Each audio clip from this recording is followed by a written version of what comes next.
Mateus capítulo 6, verso de número 9. Você está na casa do teu pai, como é bom a gente estar no lugar de segurança. Me lembro do pastor Sérgio Queiroz. Ele disse que ele é do Nordeste, ele veio para São Paulo, ia falar numa igreja sobre pessoas em situação vulnerável. E ele disse: quem são os vulneráveis em São Paulo? São as pessoas que moram na rua. E para ele fazer isso, ele ficou uma semana morando com as pessoas na rua. E ele disse que foi naquele período que o pessoal estava colocando fogo em mendigo, lá em São Paulo, jogando pedra neles e tal, muitas pessoas tinham morrido, e ele disse que ele ficou uma semana sem dormir. E ele, quando chegou na igreja, que era um lugar de segurança, ele disse que ficava com sono, ficava pescando, às vezes cochilava. E ele falou que quando as pessoas cochilavam no culto diante dele, ele chamava a atenção. Aí quando ele teve essa experiência de uma semana, ele disse assim: rapaz, eu descobri que a gente só consegue dormir e descansar no lugar que a gente se sente seguro. Então a casa do pai é o lugar de segurança. Se você veio aqui, se esforçou para estar, e mesmo está cochilando aí diante dessa situação toda, você só faz isso porque você está num ambiente de segurança diante de Deus, né? Não cutuca ninguém que dorme do teu lado, deixa a pessoa dormir, só cuida, para ninguém mexer em nada, e a gente vai cuidando em nome de Jesus, porque é um lugar de segurança, aqui a gente se sente seguro. Você se sente seguro na casa de Deus? Diante dele? Você tem um pai que não dorme, um pai que cuida de você. Nosso pai está trabalhando em todo tempo, está cuidando da gente em todo tempo, amém? Glória a Deus. Mateus capítulo 6. Portanto, vós orareis assim: Pai nosso que estás nos céus, santificado seja o teu nome. Venha o teu reino, faça-se a tua vontade, assim na terra como no céu. O pão nosso de cada dia dá-nos hoje. E perdoa-nos as nossas dívidas, assim como nós temos perdoado aos nossos devedores.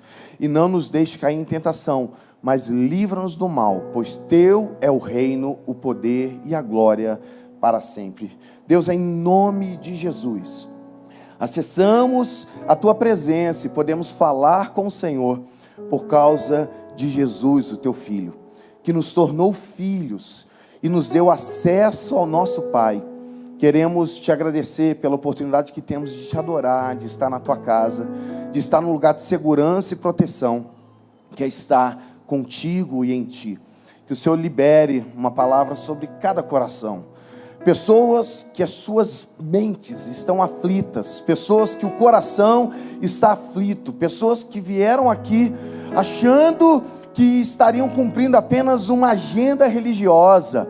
Que não seja isso, porque a fome desse coração encontra comida em ti. Somos saciados, que o Senhor possa trazer revelação, trazer paz, trazer a tua vida a cada um de nós que estamos aqui, aqueles que estão nos assistindo online, da mesma forma que o Senhor os alcance, porque o Senhor não está limitado ao tempo e ao espaço. O Senhor está em todo lugar, porque tu és onipresente, tu és eterno, por isso tu podes falar conosco. Fale para a glória do teu nome, em nome de Jesus, amém e amém. O título da mensagem é Aprendendo com o Pai Nosso, né? À noite eu não vou falar que vai ser uma série de 3 mensagens, né? São 3 mensagens, até escondido assim, né? Porque é para a parte da manhã, mas a gente vai dar uma continuidade. Quando a gente fala do Pai Nosso, é óbvio que a Bíblia não está, ou Jesus não está querendo simplesmente dar uma regra de oração, um texto que a gente decora, que a gente segue.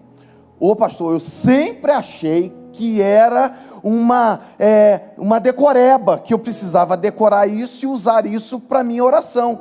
E toda vez antes de dormir ou pela manhã eu rezo isso, ou sigo essa referência aqui. Não acreditamos nisso, porque o próprio Jesus, no verso de número 7, ele diz o contrário. Ele diz assim: e orando, não useis de vãs repetições, como gentios, porque presumem que pelo muito falar serão ouvidos. Jesus está dizendo que não é para ficar repetindo uma sequência de frases. Ele está, na realidade, ensinando princípios para nós. E é o que a gente quer ensinar aqui, trabalhar aqui. Quando a gente consegue olhar a oração do Pai Nosso como um modelo, uma referência de princípios para a nossa oração, vai melhorar a nossa intimidade com Deus. E eu não falei pela manhã, mas à noite eu posso falar, porque eu lembrei disso. Essa mensagem são de anotações que eu tenho, que eu fiz, que são princípios para que eu esteja orando.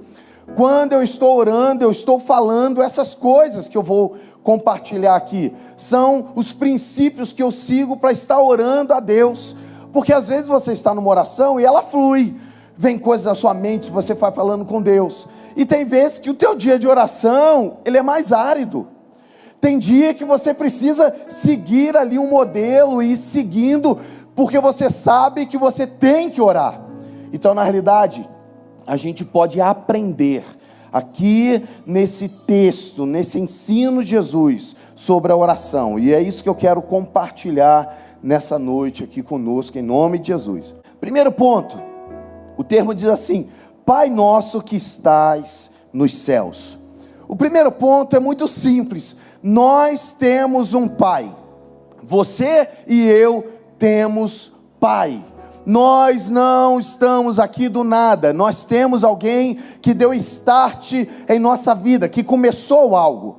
Tanto que o termo Pai aqui na Bíblia, nesse ponto, significa pater. Pater é aquele que gerou, é o gerador, é aquele que trouxe a vida, ele que iniciou em nós, ele que trouxe a nossa vida. Às vezes a gente acha que o nascimento de Deus, quando nós nascemos na igreja, eu digo na igreja no sentido da nova vida, de ser regenerado, de algo ter acontecido conosco, esse é o segundo nascimento.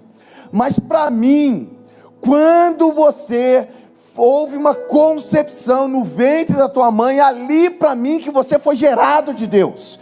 Ele soprou sobre você vida, ele trouxe você a existência, na união entre o óvulo e o espermatozoide, ali você teve um sopro de Deus, porque ali Deus trouxe vida, ali Deus te gerou. E na realidade, quando a gente pensa nisso, a gente consegue entender que o Pai é o gerador, aquele que traz a vida, é um ato de Deus. Perceba isso sobre você. Não foi sua mãe, não foi seu pai. Quem sabe você é fruto de uma coisa sem projeto nenhum. Você foi fruto de uma situação totalmente contrária, conturbada. Você foi fruto de um relacionamento que durou uma semana. Pode ser que isso aconteceu na mente do teu pai e da tua mãe, mas a mente de Deus, Ele que trouxe a vida em você e para você. Foi Ele que deu a existência a tudo. Pode ser que você tenha sido planejado. Os pais decidiram: nós teremos um filho e vamos agora organizar isso para que o filho nasça na data tal. Caramba, hein? Olha que gente com expertise. E ele planejou tudo.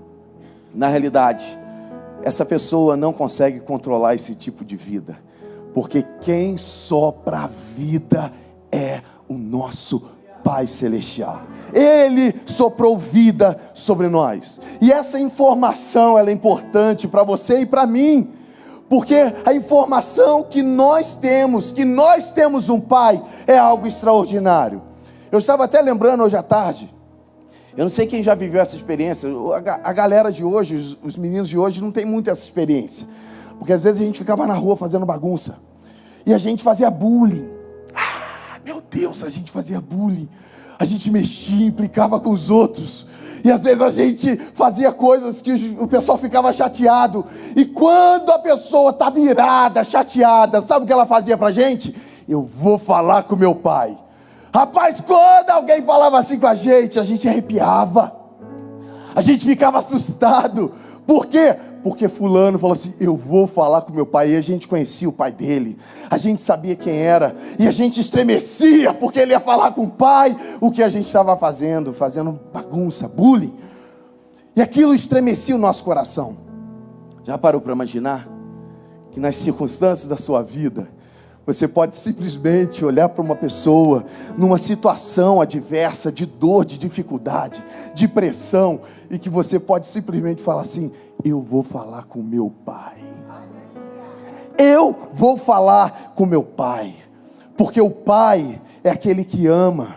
O pai é aquele que cuida, é aquele que inspira, aquele que dá direção, aquele que tem um destino para nós, um objetivo.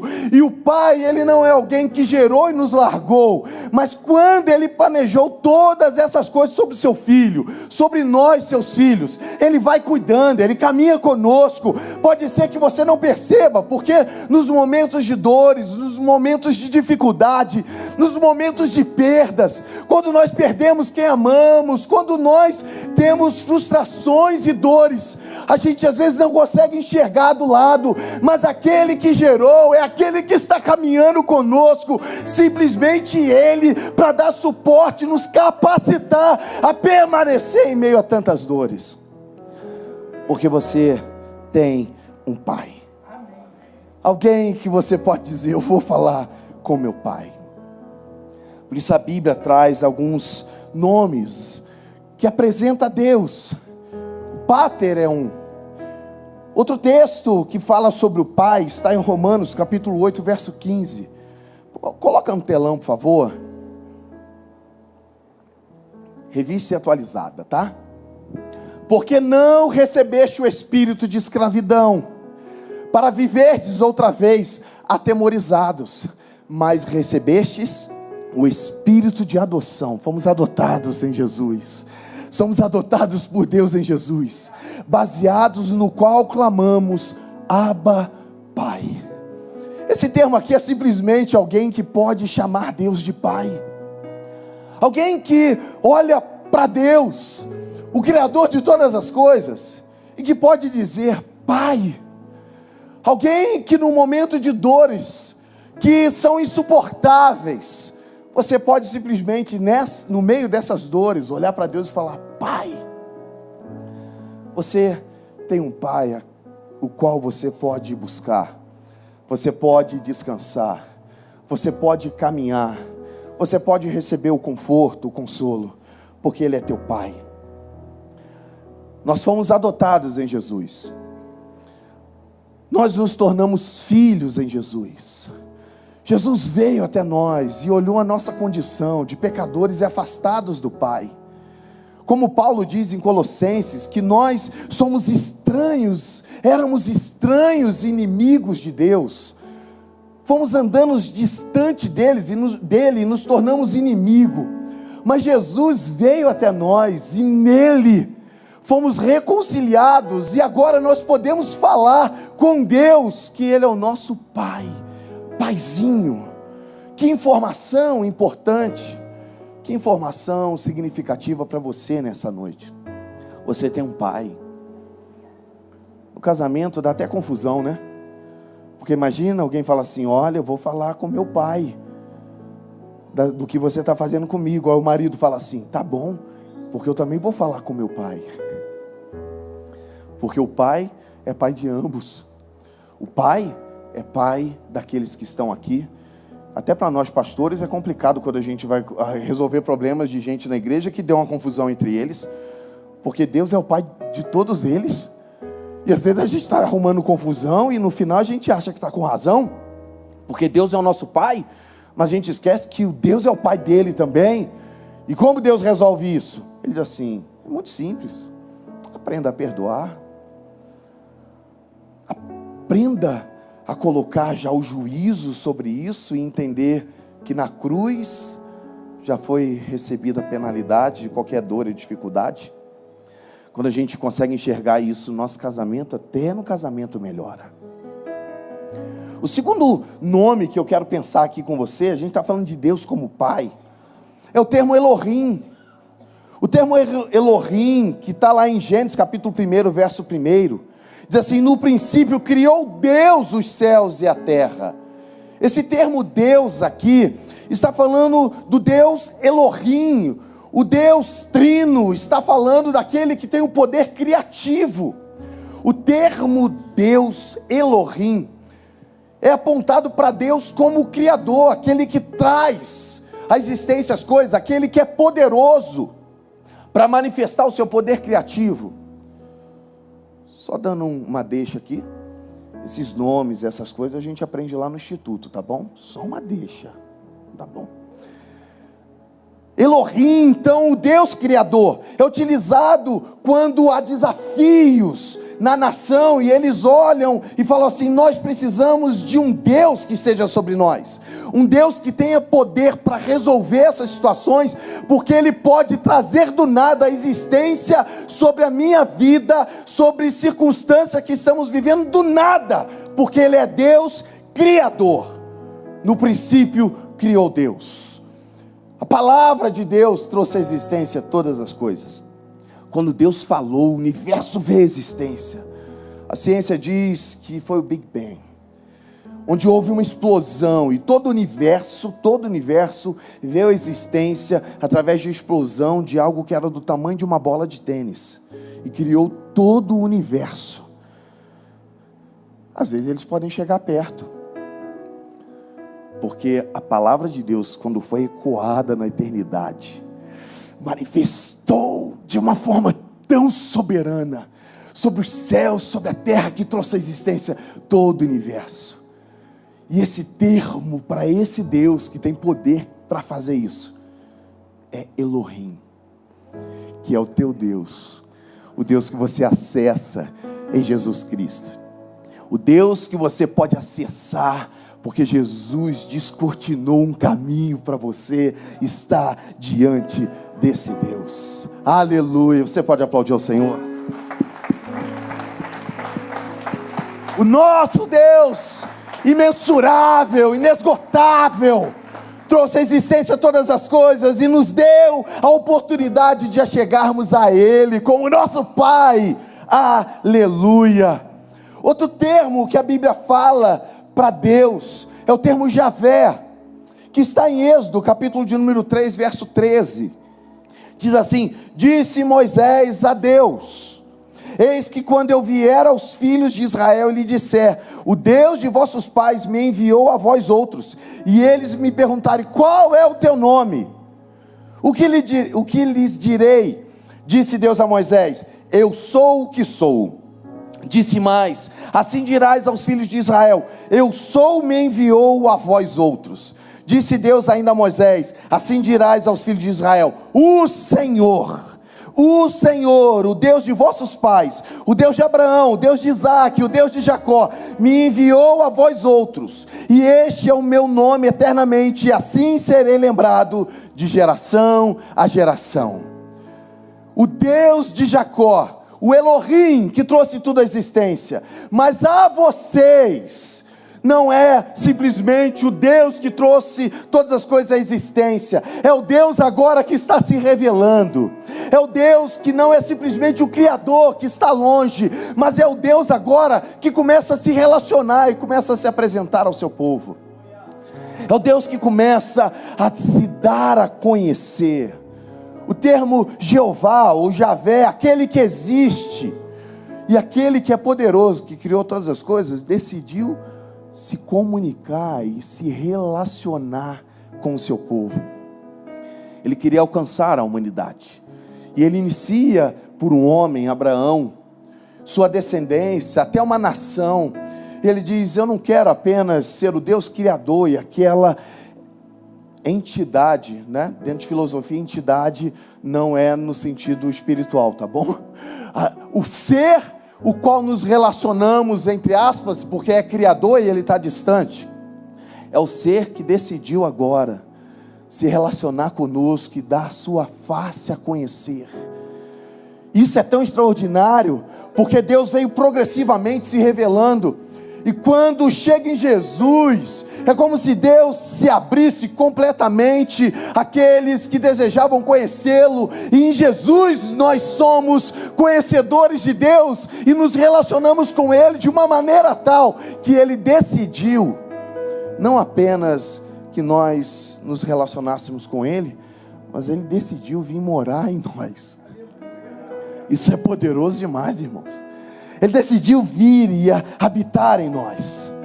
A ideia então aqui de Javé é o Deus que se deu a conhecer, que é diferente da filosofia, porque na filosofia o conhecimento de Deus, o que tua mente pode alcançar de Deus, todo o final do saber humano contemplava, alcançava de certo modo Deus. O conhecimento era Deus.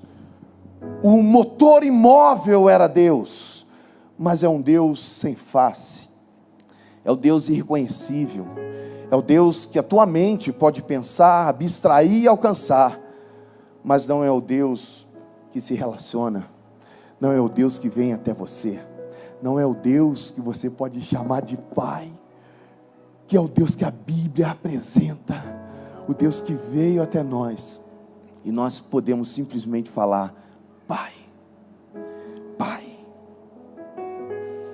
E é interessante que dentro da aliança que Deus se manifesta ao povo de Israel, existe no cuidado com esse povo várias manifestações desse mesmo Deus da aliança.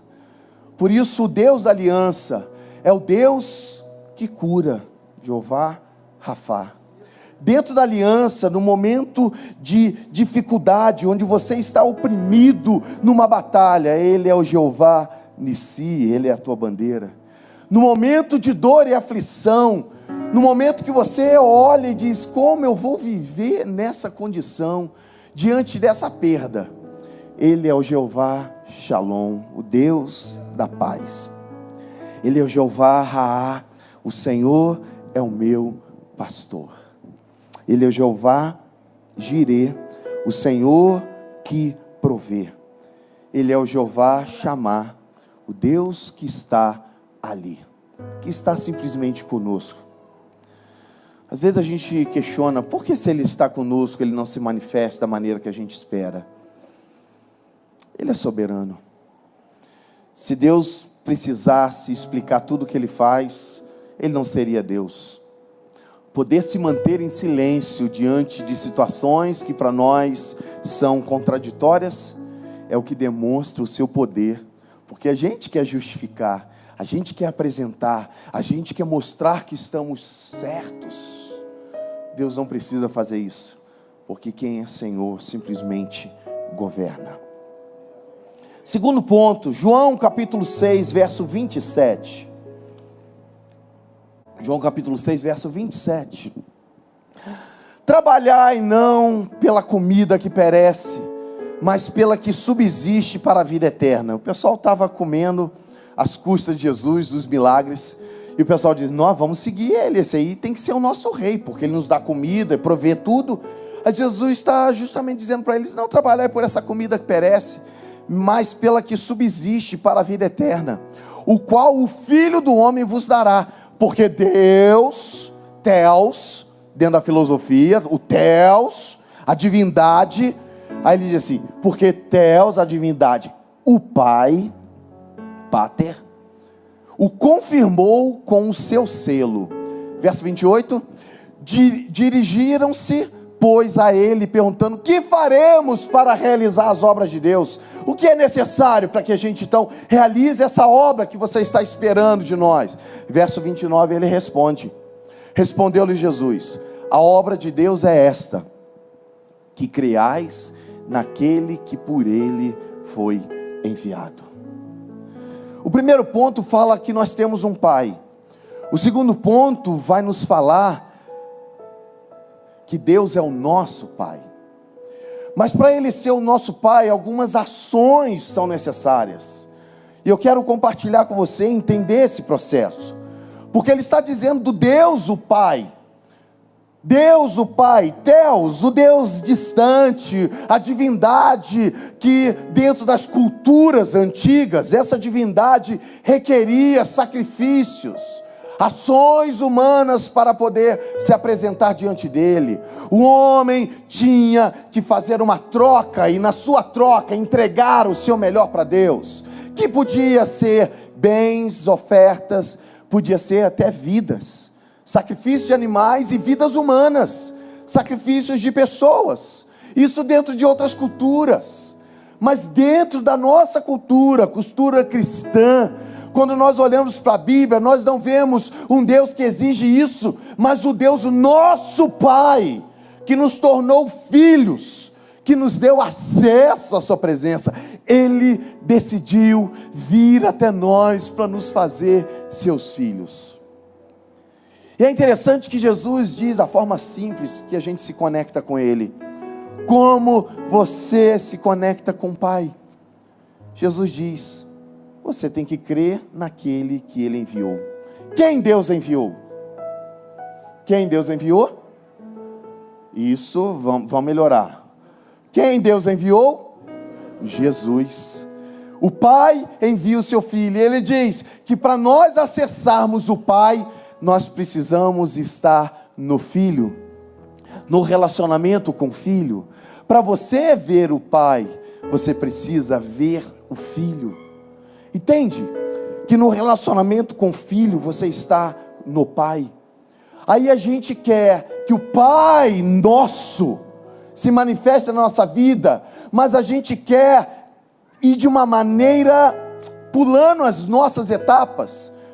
A gente quer chegar até o Pai de maneira religiosa, de maneira que nós construímos o nosso caminho, enquanto a Bíblia diz que só há um caminho para chegar ao Pai, por meio do Filho. Você crê no Filho. Você pode fazer muitas coisas. Você pode dar contribuições em igrejas e entidades religiosas. Você pode ajudar institutos. Você pode fazer muitas coisas. Mas ainda que você faça isso, nada dessas coisas pode te dar acesso ao Pai. Ah, pastor, então como eu preciso para me conectar com o Pai? Olha que interessante, Cornélio era um religioso, e ele orava ao Deus de Israel, e o texto diz em Atos, que ele dava esmola e ajudava pessoas necessitadas, e o coração dele era tão sincero, que o Pai deu uma revelação para ele: mande chamar Pedro, porque Pedro vai te dar uma instrução. E Pedro então tem uma visão aonde ele está, porque Cornélio era gentio, e os judeus não entrariam na casa dos gentios, ele ia se tornar imundo. Deus dá uma visão a Pedro, e nessa visão dá uma direção de como ele deveria proceder naquela situação, e Pedro então recebe a direção e diz: virão pessoas te chamar, e você vai com elas, e lá você vai ensinar o caminho. E é interessante que Cornélio manda pessoas, pegam Pedro, levam até lá, e Pedro então dá o caminho, ele fala sobre Jesus, e evangeliza aquela casa, todos os familiares. Por quê? Porque ainda que Cornélio no seu coração dava esmolas, buscava se relacionar com Deus, havia um caminho que ele tinha que seguir, e esse caminho era Jesus. É interessante como a Bíblia nos ensina isso. O caminho ao Pai vai por meio do Filho. João capítulo 1, verso 11, coloca no lateral, por favor, no telão lateral. Ele diz assim: veio para o que era seu, e os seus não receberam. Ele veio para os judeus, mas os judeus não receberam.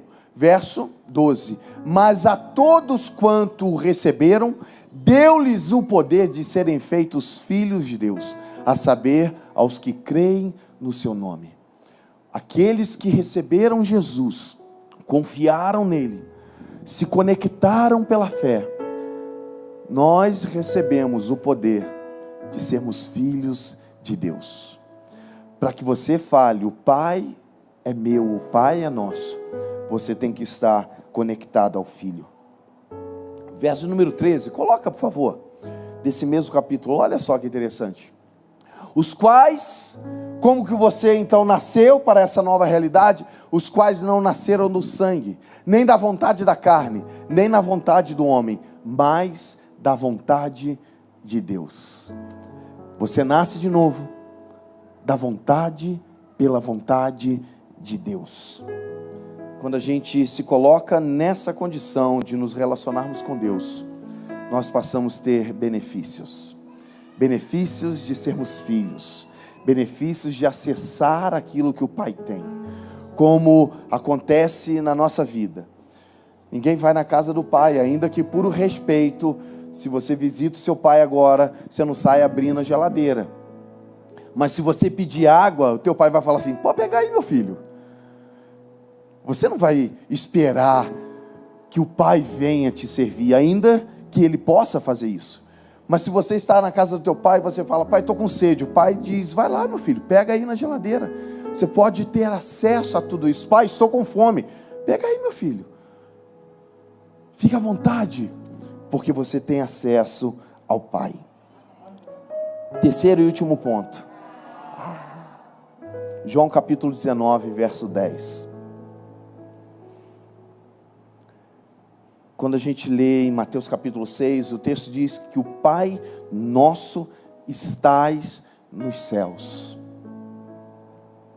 João 19, verso 10 diz assim: então Pilatos o advertiu: não me respondes?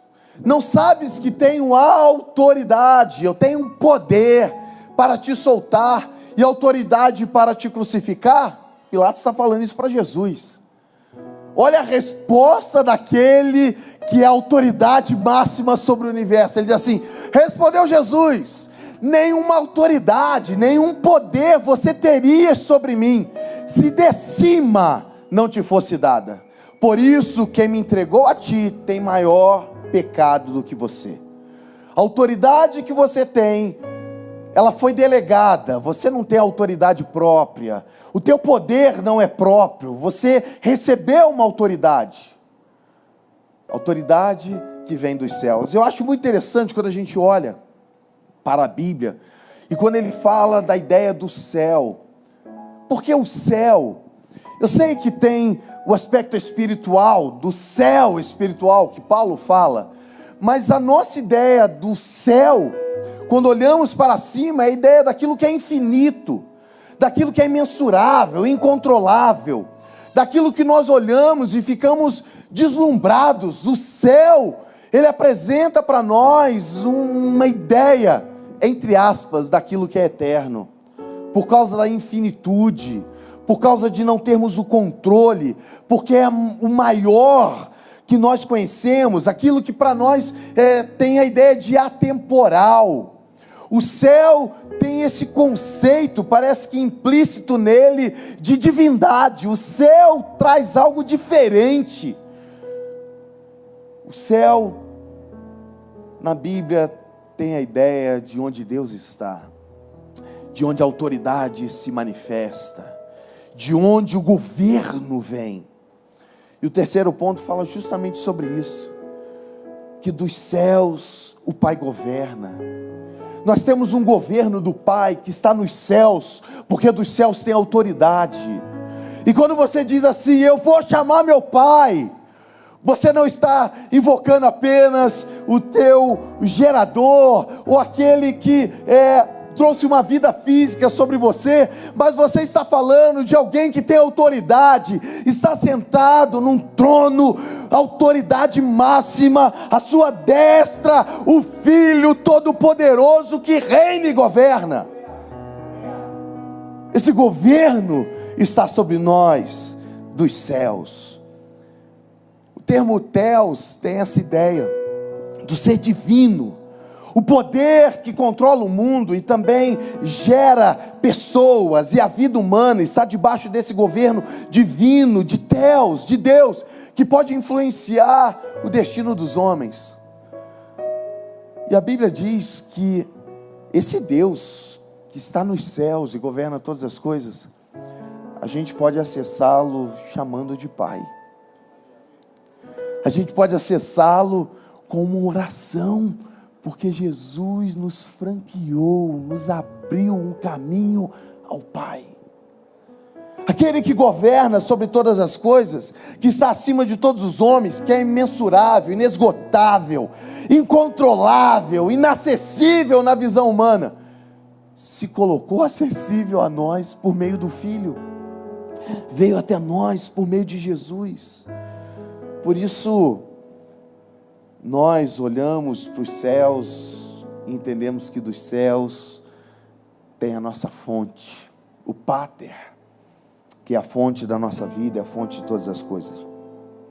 A fonte espiritual, a eterna, aquilo que sacia a alma, aquilo que traz paz, felicidade, alegria, saciedade, vida, vem dos céus, porque lá o nosso Senhor está assentado, lá Ele está governando todas as coisas, e nós estamos debaixo desse governo, estamos debaixo dessas mãos poderosas, cobertos, guardados, estamos ali sendo conduzidos, direcionados, por esse Deus que governa todas as coisas, Senhor, que reina sobre nossa vida, e você simplesmente tem acesso a Ele como o teu Pai.